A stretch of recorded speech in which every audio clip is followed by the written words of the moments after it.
Bem com vocês, espero que sim, eu estou bem. Estamos aqui para mais uma videoaula, que no caso será aula de História e direcionada para os alunos do sexto ano. E assim como nas aulas anteriores, peguem um caderno, peguem um livro, porque nós vamos precisar. Então bora lá começar a aula, mas antes disso, roda a vinheta. Anote o número.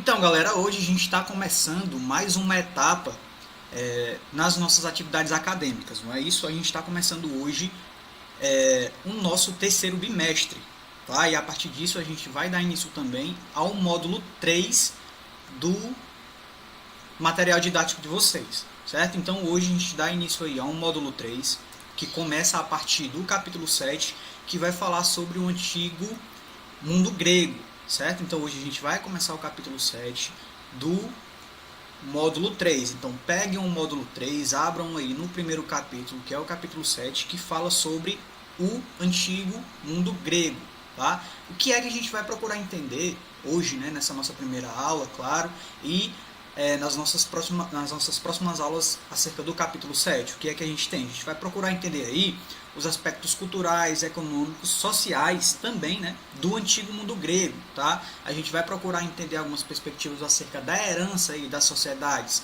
né? Quando a gente fala de sociedade cretense, que a gente vai entender da sociedade micênica, né? E como essas sociedades aí contribuíram para a formação da cultura grega, tá? A gente vai entender também os períodos ali que vão dividir a história da Grécia Antiga, a gente vai entender a formação das cidades-estados, tá? E os principais conflitos e guerras que ocorreram ali na Grécia Antiga, e quais foram as consequências aí para a estruturação da sociedade grega e para a estruturação da história da Grécia de forma geral, certo? Então bora lá começar a nossa discussão acerca do capítulo 7. Então, quando a gente se propõe, né, a estudar aí a Grécia Antiga, claro, né, entendendo aí que a história da Grécia é uma história longa, né, de aproximadamente 2000 anos, a gente precisa procurar fazer uma periodização também. Os historiadores tiveram essa preocupação? Tiveram sim, certo? Diante dessa longa história da Grécia aí, os historiadores, né, eles procuraram dividir a história da Grécia em 4 períodos que já está aparecendo aí na tela de vocês, né, que é o período pré-homérico, né, uma época de ascensão da sociedade cretense, que a gente vai já entender, e, né, da sociedade micênica, que a gente vai entender também. Tá? Por que é chamada de pré-homérico? Porque, né, antecede ali o período das obras de um grande poeta, que no caso era o Homero. Tem uma imagem que está aparecendo na tela de vocês também, que ele procurava ali trazer algumas narrativas acerca da política, da filosofia, enfim, de forma geral, da sociedade, que contribuíram diretamente para o entendimento da história desse povo, certo? Então serviu como fonte histórica esses dados aí, essas obras, né, do poeta Homero. Então é por isso que é chamado de período pré-homérico, né, 1950 a.C. a 1100 a.C. O nosso segundo momento é o período homérico de fato, né, o período contemporâneo ali a Homero, que vai falar ali sobre o período após as invasões dóricas, né? A população ela passou a se organizar em pequenas comunidades agrícolas, tá? Enfim, no posterior momento a gente tem o período arcaico, né? 800 a.C. a 500 a.C., certo? Que vão evidenciar aí a construção de 2 regiões, né, de 2 principais aí cidades-estados, quando a gente fala de Atenas e quando a gente fala de Esparta, certo? E o período clássico, nosso último período aí, 500 anos antes de Cristo e 338 antes de Cristo, né, uma época aí de maior prosperidade para as cidades-estados gregas, né? As artes e a filosofia começaram a se desenvolveram mais ainda, né, por várias polis ali. A gente vai entender o que é poli também, certo? E a gente vai falar principalmente de Atenas, certo? Então bora lá, gente.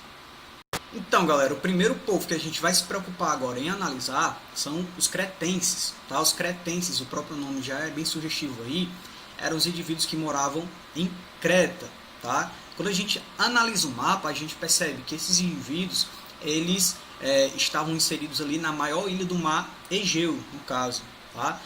A gente percebe que há um privilégio, né, geográfico aí, eles eram privilegiados geograficamente porque eles estavam em contato direto aí com o mar. E isso, claro, possibilitava que as atividades relacionadas ao comércio marítimo fossem bem difundidos. Tá? Ou seja, a principal atividade aí, vinculada à sociedade cretense, claro, eram as atividades relacionadas ao comércio marítimo. Porém, as atividades econômicas se restringiam ao comércio marítimo? Não, galera.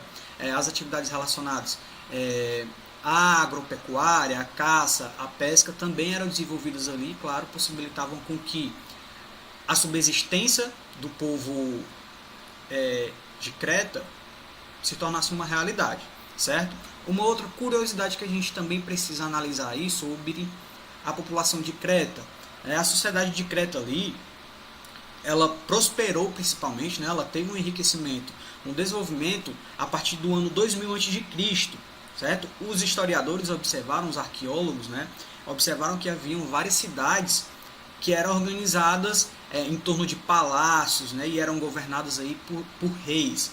Tá? Uma das maiores e mais importantes, falando de palácio da época, era o que ficava na cidade de Knossos. Tá? Esse palácio aí possuía alguns cômodos adornados, né, com esculturas e pinturas com temas inspirados inclusive na natureza, né, como os golfinhos, os peixes aí e as plantas. Quando a gente fala de declínio aí do povo cretense, os historiadores, de certa forma, não chegaram a uma conclusão, né, e não chegaram a uma afirmação. Olha, de fato, a sociedade cretense desapareceu por causa disso. Alguns historiadores acreditam que a sociedade cretense desapareceu a partir das condições naturais de fato, né, como, por exemplo, abalos sísmicos, terremotos aí, que desestruturaram as cidades.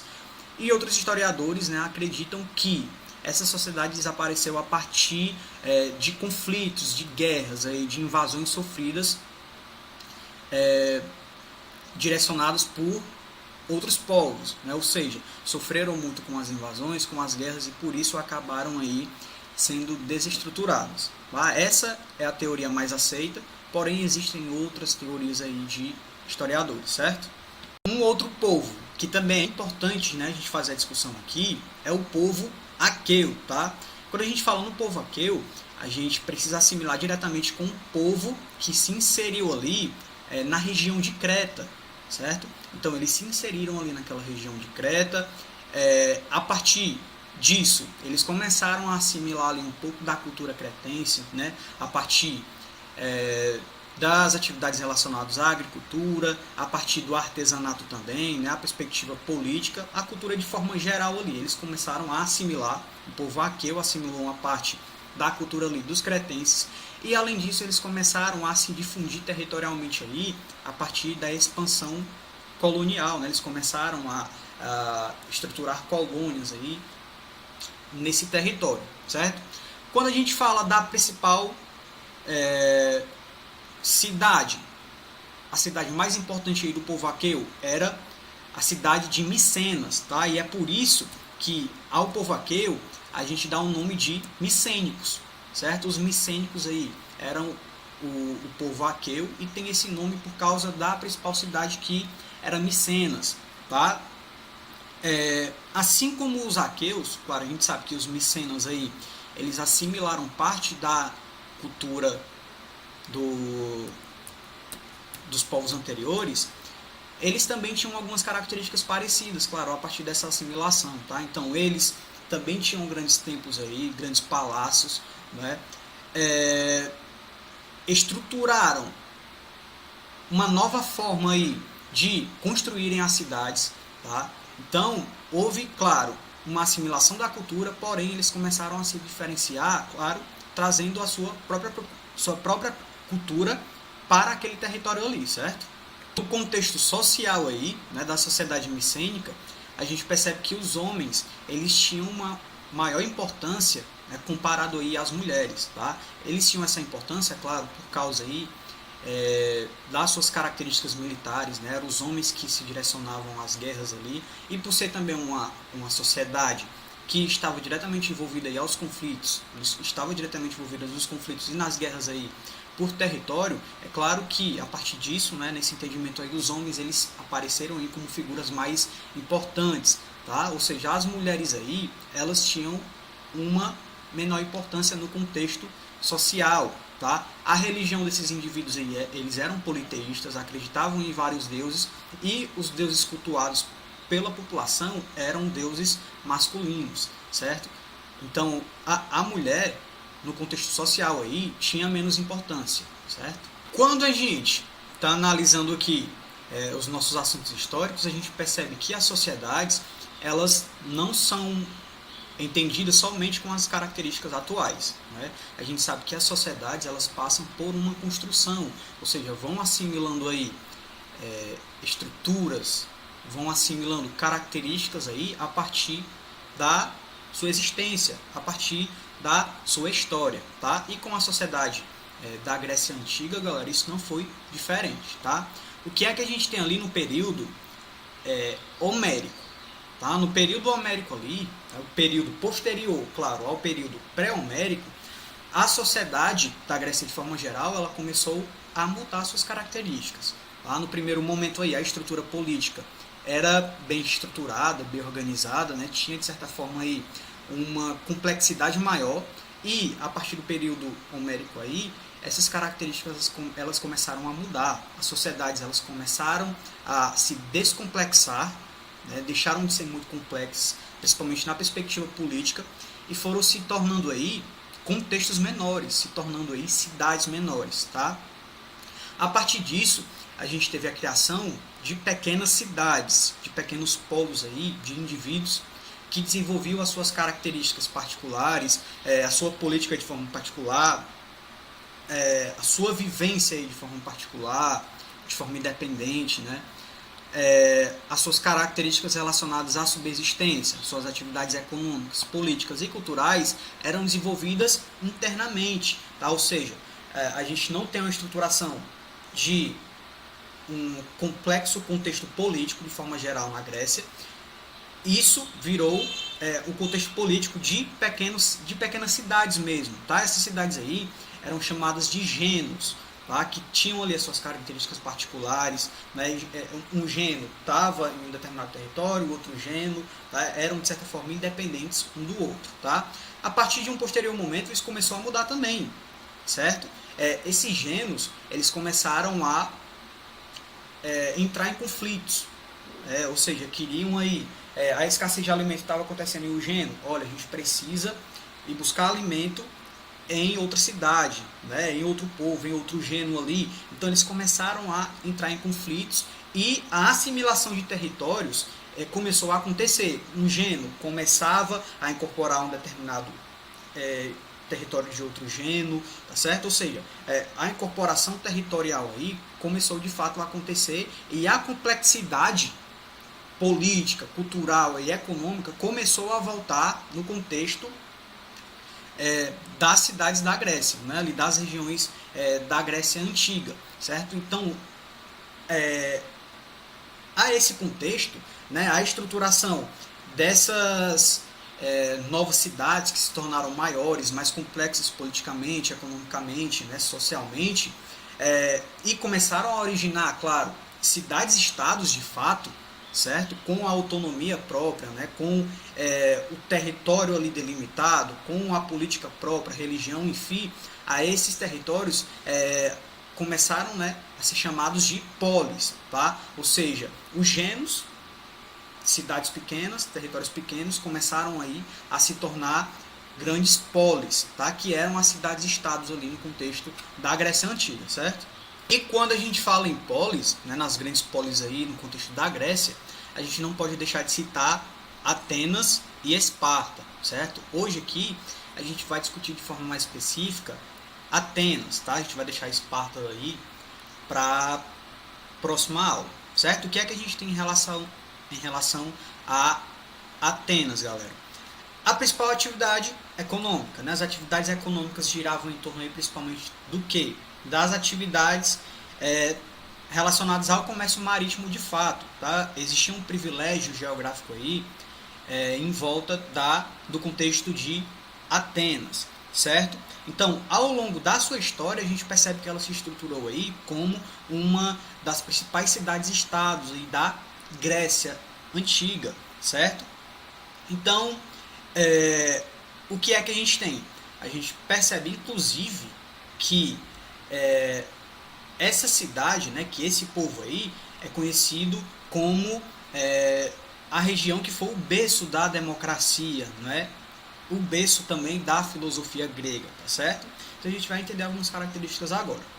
Quando a gente analisa, galera, Atena, ali no período arcaico principalmente, a gente percebe que a sociedade estava inserida no contexto de uma monarquia, né? Existia um rei ali, que no caso era chamado de Baliseu, tá? Então ele cuidava aí de todas as perspectivas acerca da sociedade. Além disso, existiam também os aristocratas, né? Que eram aqueles indivíduos ali considerados de família importante, que eram os mais ricos ali, que tinham uma grande importância social. A partir de um determinado momento, esses aristocratas, que eram chamados de eupátridas, né, os indivíduos importantes no contexto da sociedade, eles começaram a ter uma importância maior ainda na perspectiva social, conseguiram uma grande importância política também, e a partir disso eles deixaram um pouco de lado aí a importância do rei, do caso do Baliseu. Então Baliseu, a partir de um momento, ele se tornou uma figura somente religiosa no contexto ali de Atena, tá? Ou seja, os eupátridas, os aristocratas aí, eles começaram a controlar as múltiplas perspectivas da sociedade ateniense, certo? A partir disso, a gente tem em mente que esses indivíduos, né, de grande importância aí, né, de os bem-nascidos no caso, com essa importância aí a partir da perspectiva familiar, eles começaram a ter uma importância política, social, cultural e econômica, principalmente, e a partir disso eles começaram a incomodar parcelas da população, tá? Ou seja, os comerciantes, os artesãos, os camponeses começaram a se incomodar com isso, vendo que esses indivíduos tinham uma grande importância, inclusive na perspectiva política, e começaram a se organizar para tentar reverter essa situação aí, tá certo? Então, essas camadas elas se mostraram muito insatisfeitas e começaram a exigir mudanças. Essas mudanças aconteceram a passos lentos, mas aconteceram sim.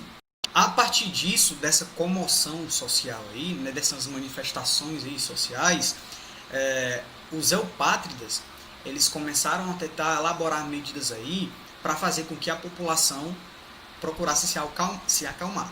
A partir disso, os eupátridas aí eles chamaram, né, no caso convidaram aí dois legisladores, dois indivíduos que poderiam tentar mudar essa situação política aí da região, que eram no caso Drácon no caso, e Solon, certo? Drácon, galera, ele apareceu aí com uma importância principalmente na perspectiva da estruturação das leis, certo? Que foi o que aconteceu? Esse indivíduo, ele registrou as leis em um determinado documento, certo? Como era que acontecia lá a estruturação das leis? Era por boca mesmo, certo? Aí os governantes, eles falavam as leis e não registravam. Então, a partir disso, poderia acontecer algumas manipulações ali e a sociedade, de forma geral, perder com essa situação.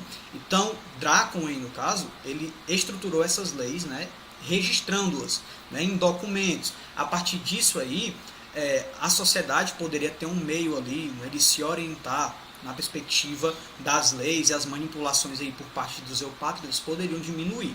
A partir de um posterior momento, né, com a entrada aí do legislador que é chamado de Solon, a situação social ela mudou um pouco mais. Tá? Ali no contexto de Atenas, a gente tinha um contexto de escravidão também, né, escravidão por dívida principalmente, em que os indivíduos que não tinham condições ali sociais de subsistir, de sobreviver, eles pediam empréstimos aí à população mais rica, né, aos aristocratas de fato. E quando eles não podiam pagar, ou eles davam uma parte da sua produção que já era mínima, ou eles viravam escravos aí, né, trabalhavam aí no regime de escravidão para os aristocratas. Então, o contexto da escravidão ali no contexto de Atena era uma realidade. Então, a partir disso, foi desestruturado esse contexto aí a partir das novas legislações feitas por Solon, né, e esses indivíduos que no momento anterior tinham se tornado escravos, né, escravos aí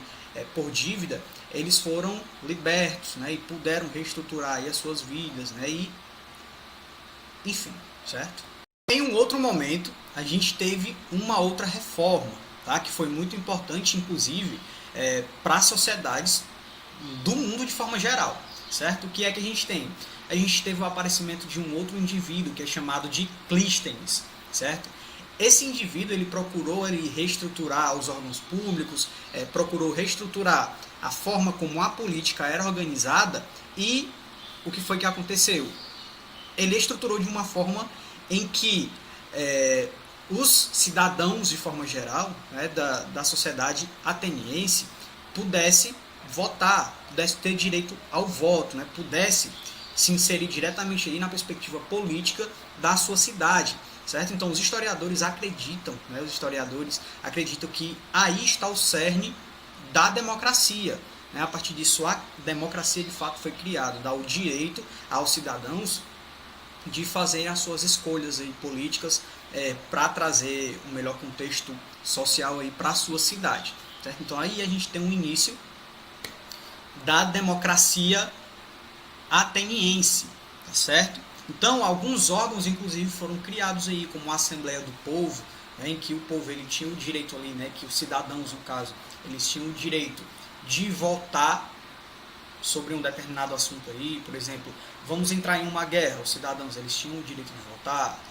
vamos construir, vamos estruturar aí uma nova construção no contexto da nossa cidade, eles tinham o direito de votar, né? Então a Assembleia do Povo de fato foi um órgão criado, direcionado para o povo mesmo, certo? Um outro órgão criado foi o Conselho dos 500, no caso. O Conselho dos 500, galera, o próprio nome já está sugerindo aí, era um conselho que era estruturado por 500 pessoas, que tinham sido ali escolhidas pelo povo, né, a partir do sorteio, e essas 500 pessoas elas iriam votar para escolher o tipo de assunto que seria votado pelo restante da população, entendeu? Então era como um filtro social ali, o que é que a gente precisa votar? Então vamos votar aqui para escolher o que é que a gente precisa votar, o que é que a gente precisa levar para os cidadãos de fato votar, certo? Então esse aí era um outro órgão, certo? O que a gente precisa tomar cuidado e entender é que nem todo mundo ali no contexto de Atenas era considerado cidadão, tá? Existiam alguns indivíduos que não eram considerados cidadãos e que, portanto, não podiam fazer parte aí da democracia, certo? Quais eram os indivíduos ali que não eram considerados cidadãos, galera? Eram os indivíduos que não tinham nascido de pai e mãe atenienses, certo? E os indivíduos que se inseriram ali ainda no contexto de escravidão, que eram considerados escravos. A gente tinha percebido que a escravidão ali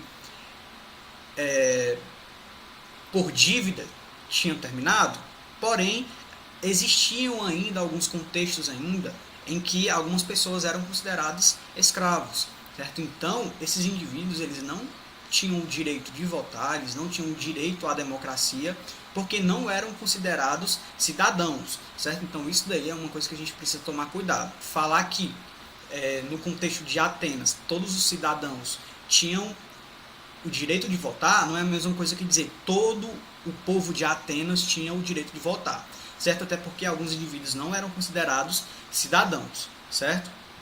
Então é isso, galera, a gente encerra a nossa aula por aqui, eu espero que vocês tenham entendido. Vocês já sabem, caso não tenham entendido, entrem em contato comigo pelas redes sociais, a gente tem o nosso Google Meet, onde a gente pode tirar essas dúvidas, certo? Então até a próxima aula, continue estudando e um forte abraço. Valeu!